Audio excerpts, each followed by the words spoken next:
दोस्तों, आज मैं आपके लिए 2022 में रिलीज हुई एक अमेरिकन हॉरर फिल्म लाया हूं जिसका नाम है द कर्स्ड। फिल्म के स्टार्ट में हम एक बच्ची सैडी को जंगल में देखते हैं जो तूफानी रात में एक पेड़ पर चाकू से क्रॉस का निशान बनाती है। तभी उसकी मां मैरिलिन भी वहां आती है और वो दोनों जंगल में बने एक घर के सामने जाकर रुकते हैं। मैरिलिन सैडी को बाहर खड़ा करके घर के अंदर चली जाती है, जहां मैरिलिन एक बूढ़ी औरत मिस एम्ब्रोज से मिलती है जो कि कोई विच थी। एंड देन एम्ब्रोज के पूछने पर मैरिलिन उसे बताती है कि वो किसी लेडी पर काला जादू करवाना चाहती है ताकि डेविल उसे पोजेस कर ले और वो दोनों सारी जिंदगी नरक की आग में जलते रहें। उसके बाद एम्ब्रोज काम के पैसे और उस लेडी का खून मांगती है जिस पर वो श्राप करवाना था। देन एम्ब्रोज मैरिलिन को एक चाकू देती है और बोलती है कि सब पूरा होने के बाद इस चाकू से उस श्रापित औरत के गले पर क्रॉस का निशान बनाना ताकि वो वापस ना आ सके। मैरिलिन पूछती है कि कर्ज के पूरा होने का कैसे पता चलेगा, तो एम्ब्रोज बताती है कि उस लेडी के मुंह में से डेविल की 3 उंगलियां नजर आएंगी। देन वो खून पीकर मंत्र पढ़ना शुरू कर देती है, जिसके बाद अचानक टेबल पर रखी कैंडल बुझ जाती है और साथ ही उसे कुछ अजीब सी आवाजें आने लगती हैं जो कि श्रापित इंसान को सुनाई देती हैं, जिससे वो समझ जाती है कि एक्चुअली मैरिलिन ने उसी पर ही कर्ज करवाया है। वो गुस्से से पूछती है कि तुम्हें मेरा खून आखिर कैसे मिला, जिस पर मैरिलिन कहती है कि ये मेरी बेटी सैडी ने निकाला था जब तुम सो रही थी। तभी एक डेमन पूरी तरह एम्ब्रोज को पोजेस कर लेता है और मैरिलिन चाकू से उसकी गर्दन पर क्रॉस का निशान बनाकर बोलती है कि ये मेरे हस्बैंड थॉमस के लिए है। एंड उसी वक्त सैडी भी घर के अंदर आ चुकी थी। एम्ब्रोज जल्दी से उसे पकड़ लेती है ताकि डेमन उसके अंदर चला जाए, मगर सैडी उस डेमन की उंगली ही काट देती है, जिसके बाद दोनों माँ बेटी वहाँ से भागकर बाहर चले जाते हैं। देन सीन शिफ्ट होता है और मूवी के टाइटल्स में हमें डेविल की बुक दिखाई जाती है जिसमें मैरिलिन की फोटो भी रखी थी, मतलब किसी ने उन पर ब्लैक मैजिक किया था। उसके बाद हमें 3 महीने बाद का टाइम दिखाया जाता है, जहां हम एक लड़की एली को अपनी फ्रेंड बेथ के साथ देखते हैं। एली काफी सैड थी क्योंकि रिसेंटली उसकी मॉम की डेथ हुई थी और अब वो अपने इस घर को बेचकर वापस शहर जाना चाहती थी। बेथ के जाने के बाद एली किचन में काम कर रही होती है कि सडनली प्लेयर पर उसकी मॉम का फेवरेट गाना अपने आप बजने लगता है, जिससे एली बुरी तरह डर गई थी। एंड देन वो जाकर प्लेयर ऑफ कर देती है और देखती है कि जिस फोटो फ्रेम को उसने अभी उल्टा करके रखा था वो भी खुद ही सीधा हो गया था। नेक्स्ट डे एली अपनी मॉम के रूम में जाकर उनका फोटो एल्बम निकालती है जिसमें उसकी मॉम ने एली और उसके डैड की फोटो को स्क्रैबल किया हुआ था क्योंकि वो उन दोनों से नाराज थी। एज एली भी अपने डैड की तरह अपनी मॉम को छोड़कर चली गई थी। अचानक ही फोन रिंग होने लगता है। पिक करने पर एक लेडी एल्मा कहती है कि तुम्हारी मॉम ने मिसेस एम्ब्रोज की देखभाल के लिए तुम्हारा नाम दिया था। यहाँ हमें पता चलता है कि एली एक नर्स थी। उस लेडी की बातों से एली बहुत ज्यादा कंफ्यूज थी कि मेरी मॉम मिस एम्ब्रोज को कैसे जानती थी, इसलिए वो बैथ के पास जाकर उसे सारी बात बताती है। तो बैथ उसे ये जॉब करने का मशवरा देती है। साथ ही वो एली के बाजू पर एक निशान भी नोटिस करती है जिसके बारे में एली बताती है कि बचपन में उसकी मॉम ने सिरिंज से उसका ब्लड लेकर कलेक्ट किया था, जिसकी रीजन उसे नहीं पता।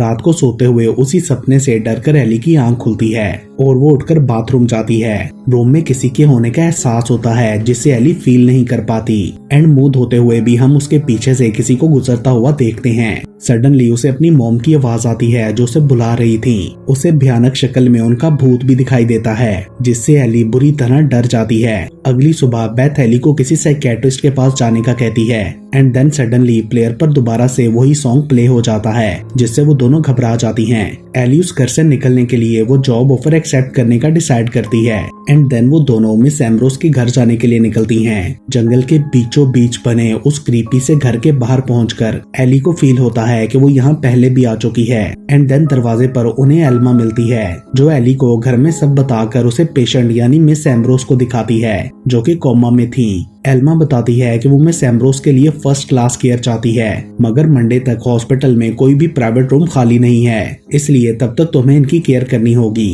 और तब तक तुम यहाँ से कहीं जा नहीं सकती। एली के पूछने पर वो ये भी बताती है कि मिस एम्ब्रोज की एक बेटी भी है जो उसे छोड़कर चली गई थी। उनके रूम से बाहर निकलते ही एम्ब्रोज अचानक से आंखें खोलती है जो कि पूरी तरह ब्लैक हो जाती हैं, यानी कि वो पोजेस थी। बेथ को ये सब काफी क्रीपी और वियर्ड लग रहा था। वो नहीं चाहती थी कि एली यहाँ रहे, मगर अब एली रुकना चाहती थी। वो किसी तरह बेथ को सेटिस्फाई करके वहाँ से भेज देती है। एल्मा भी ऑलरेडी जा चुकी थी।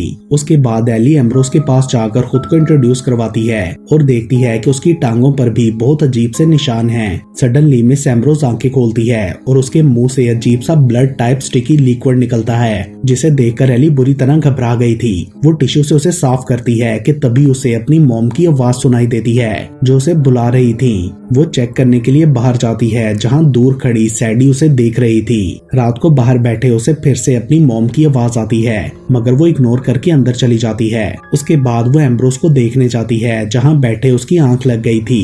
तभी एम्ब्रोस के मुंह से डीमन का हाथ निकलकर एली के मुंह में जाने लगता है, मगर तभी फोन रिंग होता है जिससे एली की आंख खुल जाती है और वो हाथ गायब हो चुका था। फोन पर बेथ थी जो एली का हाल पूछती है। अचानक कोई चीज खिड़की पर आकर लगती है। बाहर चेक करने पर उसे दरवाजे के सामने एक सेब पड़ा दिखाई देता है, जिसके साथ एक अटैच नोट में एली को वहां से चले जाने के लिए वार्न किया गया था। एली सेब को उठाकर देखती है तो उसमें से मैगट्स निकल रहे थे, जिस पर एली वहां पुलिस ऑफिसर को बुला लेती है जो कहता है कि शायद किसी बच्चे ने शरारत की होगी। साथ में वो ये भी बताता है कि इस जगह के बारे में बहुत सी वियर्ड बातें फेमस हैं, मगर मैं उन्हें सिर्फ सुपरस्टिशंस मानता हूँ। उसे लगता है कि शायद एली एम्ब्रोस की बेटी डोरथी की केयर के लिए वहाँ है, क्योंकि उसके ख्याल में मिस एम्ब्रोस मर चुकी थी। मगर एली उसे बताती है कि मिस एम्ब्रोस जिंदा है, मगर बहुत बीमार। एंड देन ऑफिसर वहाँ से चला जाता है। अगली सुबह जॉगिंग करते हुए एली जंगल में सैडी को देखती है, मगर सैडी उसकी किसी बात का जवाब दिए बिना ही वहाँ से भाग जाती है।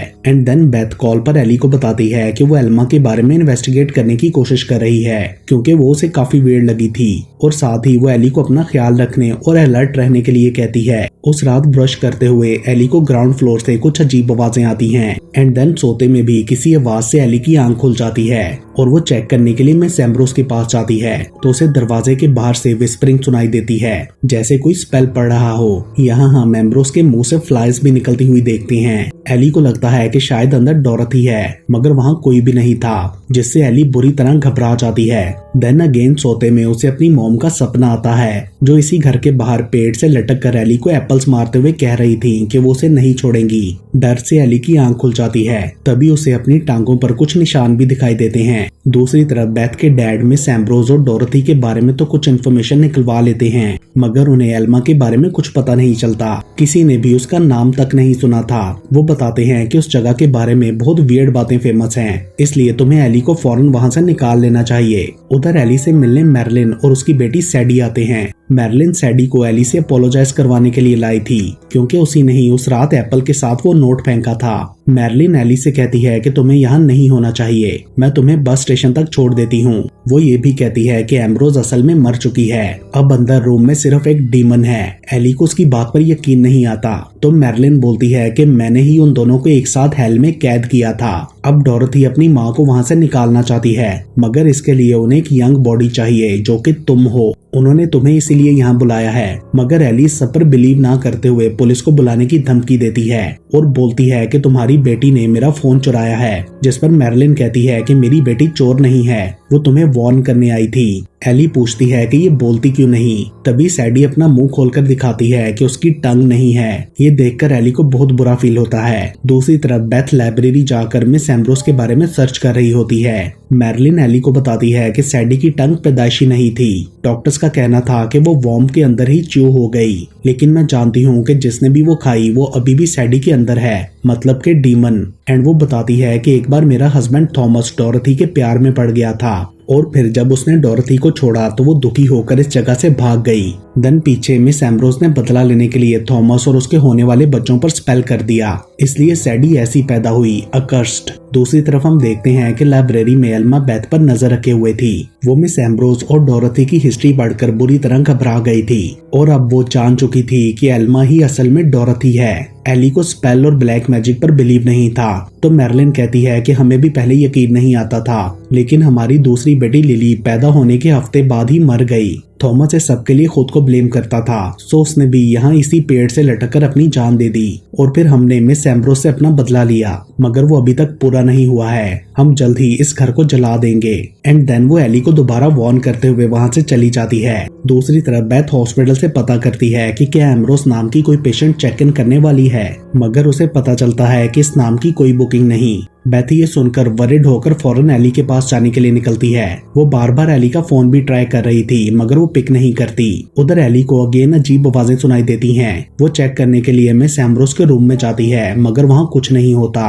देन किचन में एक्सीडेंटली उसे फ्लोर पर सीक्रेट दरवाजा दिखाई देता है जिस पर वियर्ड सिंबल्स बने थे। एली वहाँ से बेसमेंट में जाती है जहाँ उसे बहुत से डिमोनिक सिंबल्स और स्पेल्स रिलेटेड चीजें मिलती हैं। उधर वो बुक भी थी जिसे टाइटल्स में दिखाया गया था। उसमें उन सब लोगों की फोटोज थी जिन पर एम्ब्रोस ने स्पेल कास्ट किए थे। वहाँ एली को अपने डैड की फोटो भी नजर आती है, मतलब उसकी मॉम ने उन पर भी स्पेल करवाया था। वहाँ एली को एक ब्लड वायल भी मिलती है जिस पर उसका नाम लिखा था जो कि गलती से नीचे गिरकर टूट जाती है। एली जल्दी से ऊपर जाकर बेथ को कॉल करने की कोशिश करती है मगर फोन नहीं मिलता और उधर बेथ को एली का फेक मैसेज मिलता है कि वो एम्ब्रोस के घर से वापस आ गई है, जिससे बेथ सेटिस्फाइड होकर अपनी गाड़ी रास्ते से ही टर्न कर लेती है। एली को अगेन कुछ आवाजें आती हैं और वो एम्ब्रोस के रूम में जाकर उसकी गर्दन चेक करती है जिस पर वो क्रॉस का निशान बना था। अब एली को मैरलिन की सभी बातों पर यकीन आ चुका था। वो वहाँ से भागने की कोशिश करती है मगर दरवाजा लॉक्ड था। तभी बेड के नीचे से एली की मॉम का भूत निकलकर उसे हॉन्ट करने लगता है और फिर एम्ब्रोस के मुंह से डिमन का हाथ निकलकर एली की तरफ बढ़ता है। दूसरी तरफ बेथ जब एली के घर पहुंचती है तो वहाँ एल्मा यानी डोरथी थी जो उसे चाकू से स्टैब कर देती है। मतलब एली का फोन उसके पास था। बेथ भी उस पर वाइन बोतल से अटैक करके वहां से भागने की कोशिश करती है मगर डोरथी पीछे जाकर उसे पकड़ लेती है। नेक्स्ट सीन में हम एली को देखते हैं जो किसी तरह बचकर रूम से बाहर आ गई थी। तभी वहाँ वही पुलिस ऑफिसर आता है जिसे खबर मिली थी कि मैरलिन इस जगह को जलाने वाली है। एली उसे बताती है कि मिस एम्ब्रोस मर चुकी है लेकिन ऑफिसर बिलीव नहीं करता क्योंकि अंदर से आवाजें आ रही थी और वो एली के मना करने के बाद भी उस रूम में चला जाता है जहां डीमन उसे मार डालता है। एली अंदर जाकर देखती है तो वो डीमन उसे खा रहा था। वो डरकर बाहर भागकर दूसरी ऑफिसर से हेल्प मांगती है। तभी बेथ अचानक से वहां आकर अपनी गाड़ी से उस ऑफिसर को टक्कर मार देती है जिससे उसकी डेथ हो गई थी। एली जख्मी बेथ को गाड़ी में से निकालकर बाहर जमीन पर लिटाती है लेकिन तभी मूवी में एक ट्विस्ट आता है। असल में वो डोरथी थी जिसने बेथ की फेस की स्किन का मास्क पहन रखा था।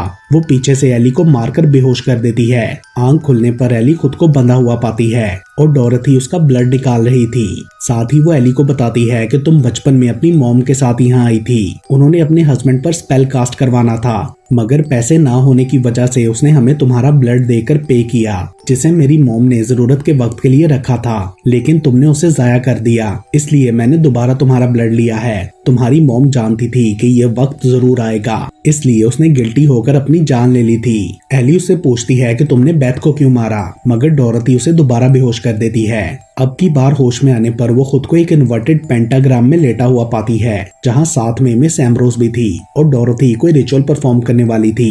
एली उसे समझाने की कोशिश करती है कि वो ऐसा मत करे मगर डोरथी उसके मुंह में बेथ की फेशियल स्किन डाल देती है एंड देन वो बुक में से स्पेल पढ़ने लगती है जिसके बाद मिस एम्ब्रोस की बॉडी को चीर कर डीमन बाहर निकल आता है। डोरथी भी ये देखकर घबरा गई थी क्योंकि वो तो अपनी मॉम को जिंदा करना चाहती थी मगर इससे पहले कि डीमन एली के अंदर जाता मैरलिन वहां पहुंचकर डोरथी को मार देती है और फिर बुक में से स्पेल पढ़कर डीमन को एली से दूर हटाती है जिस पर वो डीमन उसकी तरफ बढ़ने लगता है मगर तभी एली खुद को छुड़वाकर डीमन की बैक पर चाकू से क्रॉस का निशान बना देती है जिससे वो तड़पने लगता है। इतनी देर में सैडी भी वहां आकर डीमन को आग लगा देती है जिसके बाद वहां सब कुछ तेजी से जलने लगता है। वो तीनों भागकर बाहर निकल जाती हैं। एली की मॉम का भूत भी अंदर ही जलकर खत्म हो गया था। देन डीमन डोरथी की बॉडी की तरफ बढ़ता है और साथ ही दरवाजा बंद हो गया था।